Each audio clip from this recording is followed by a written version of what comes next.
തെരഞ്ഞെടുപ്പ് പ്രചാരണ ചൂടിലാണ് സ്ഥാനാർത്ഥികൾ. നാടറിഞ്ഞ് നാട്ടാരെ അറിഞ്ഞാണ് പ്രചാരണമെന്നാണ് സ്ഥാനാർത്ഥികൾ പറയുന്നത്. എന്നാൽ നാട്ടുകാർക്കും സ്ഥാനാർത്ഥികളെക്കുറിച്ച് ചിലത് പറയാനുണ്ട്.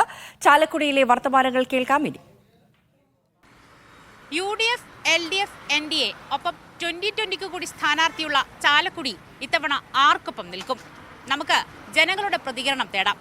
ഇവിടെ ചെറിയൊരു മത്സരം നടക്കുന്നുണ്ട്. എന്താണെങ്കിലും ഇവരുടെ അഭിപ്രായം നമുക്ക് ആദ്യം തേടാം.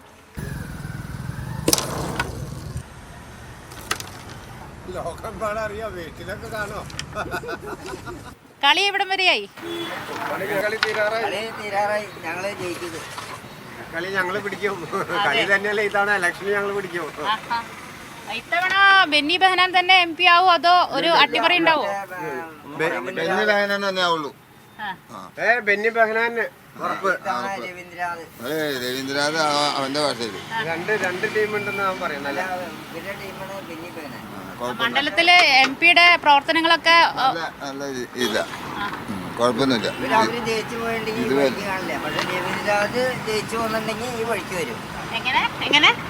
ബെന്നി ബെഹനാൻ ജയിച്ചു പോയാൽ ഈ വഴിക്ക് വരില്ല. രവീന്ദ്രനാഥ് ജയിച്ചു വന്നിട്ടുണ്ടെങ്കിൽ ഈ വഴിക്ക് വരും. ബെന്നി ബെഹനാൻ തന്നെ ജയിക്കുമെന്നാണ് പറയുന്നത്. ജയിക്കൂല. അപ്പൊ മാഷ് അട്ടിമറി ജയം നേടുവോ? ഇപ്പൊ ഈ 2020 ഇവിടെ സ്ഥാനാർത്ഥി ഉള്ളതല്ലേ?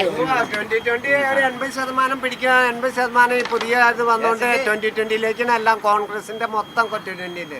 അതുകൊണ്ട് ഇത്തവണ 2020 ഒരു മാറ്റം വരാം, വിജയത്തിലേക്ക് എത്താവുന്നൊരു പ്രതീക്ഷയൊക്കെ ഉണ്ട്. എന്താണ് ചേട്ടന്റെ അഭിപ്രായം? എനിക്ക് ഒരഭിപ്രായം ചേട്ടാ, ആര് ചോദിച്ചാലും അത് ഒരഭിപ്രായം ആരെ കുറിച്ചും. എങ്ങനെ മണ്ഡലത്തിലെ വികസന പ്രവർത്തനങ്ങളൊക്കെ ഈ മാറ്റങ്ങൾ ഉണ്ടായോ? ഇനി ഒരുപാട് വികസനങ്ങൾ വേണ്ട ഇടമാണ് ചാലക്കുടി, എന്ത് തോന്നുന്നു? വികസനങ്ങളൊക്കെ ഇവിടെ ഒന്നും നടക്കണില്ല എന്നുള്ളൂ. വികസനങ്ങളൊന്നും നടക്കണില്ല.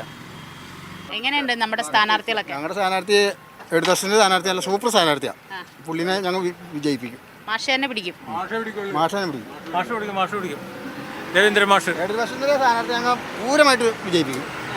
അതിൽ യാതൊരു മടിയില്ല. ബെന്നി ബെഹനാൻ 2 ലക്ഷം വോട്ടിനേക്കാൾ ഭൂരിപക്ഷത്തിൽ ജയിക്കും. ഇവിടെ പിണറായി വിജയൻ അല്ല, ഇത് അറിയോ? ജനം മടുത്തു. 9 മാസം കഴിഞ്ഞിട്ട് 1 മാസം അതെ, ഞങ്ങളിവിടെ ജീവിക്കുന്നതാ. വയസ്സായ ആൾക്കാർ 7 മാസത്തെ പെൻഷൻ തരാൻ 1 മാസം തന്നു. ചാക്കടല് അറിയോ? ഒരു മരുന്ന് മേടിക്കാൻ ചെന്നാൽ ഒരു ആശുപത്രിയിൽ മരുന്നുണ്ടോ? എവിടെയെങ്കിലും ഡോക്ടറുണ്ടോ? എനിക്ക് 85 വയസ്സായി.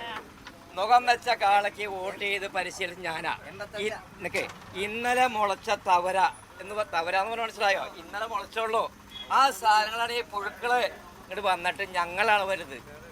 മുഖം വെച്ച കാളയ്ക്ക് വോട്ട് ചെയ്ത് പരിശീലിച്ച് ഞാനാ. അതാണ് കോൺഗ്രസ്.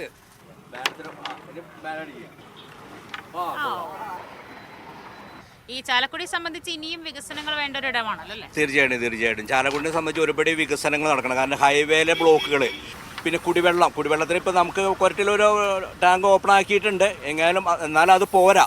സിറ്റിംഗ് MP ജയിച്ചാലും ഇനി LDF വന്നാലും ചാലക്കുടിക്ക് ഒരുപാട് വികസന പ്രവർത്തനങ്ങൾ ഇനിയും വേണമെന്ന് തന്നെയാണ് നാട്ടുകാരുടെ അഭിപ്രായം. നിബിൻ രാജിനൊപ്പം മോസ്നാസു, മീഡിയ 1, കൊച്ചി.